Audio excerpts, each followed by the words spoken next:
High বন্ধুরা, নিয়ে চলে এসেছি আর একটা নতুন ভিডিও। তোমরা পড়েছো মনোহাইব্রিড ক্রস থেকে মেন্ডেল দুটো সূত্র আবিষ্কার করেন, ল অফ ডমিনেন্স আর ল অফ সেগ্রিগেশন। বাংলায় বলি ডমিনেন্সের সূত্র আর পৃথকীকরণের সূত্র।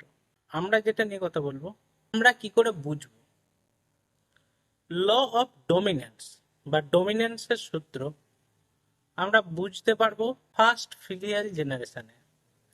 তোমরা আমার মনোহাইব্রিড ক্রসের বিভিন্ন টার্ম এই ভিডিওটা যদি দেখে থাকো, ওখানে আমি এক্সপ্লেন করেছি যে ফিলিয়াল জেনারেশন ওয়ান কোনটা।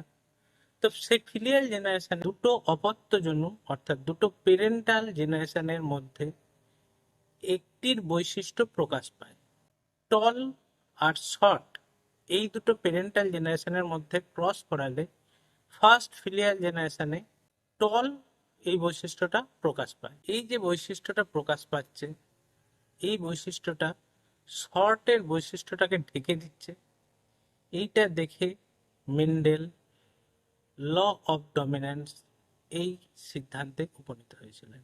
এই যে টল প্ল্যান্টগুলো F1 জেনারেশনে পাওয়া গেল, তাদের মধ্যে স্বপ্রজনন বা সেলফিং করিয়ে উনি ফিনোটাইপিক দিক থেকে দু ধরনের গাছ তিনি লক্ষ্য করেন।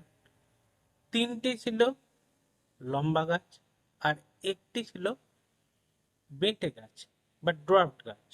তিনি সিদ্ধান্তে আসেন জনিত্রী জন্ম অর্থাৎ পেরেন্টাল জেনারেশনের বৈশিষ্ট্যগুলো F1 জেনারেশন বা ফিলিয়াল জেনারেশন ওয়ানে মিশে গেলেও F2 জেনারেশনে এসে নিজেরা আলাদা আলাদাভাবে ছড়িয়ে পড়ে। যদি এটা না হতো, তিনি ওই ডোয়ার্ফ প্ল্যান বা বেঁটে গাছটা পেতেন না।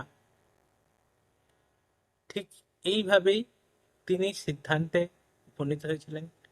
ঠিক একই পথে হেঁটে আমরাও এই সূত্র দুটো বুঝে নিলাম। ভিডিওটা শেষ অবধি দেখার জন্য ধন্যবাদ। চ্যানেলটাকে লাইক সাবস্ক্রাইব করে দিতে ভুলো না। ভিডিওটা ভালো লাগলে বন্ধুদের মধ্যে শেয়ার করে দিও। দেখা হচ্ছে নতুন কোনো ভিডিওয়।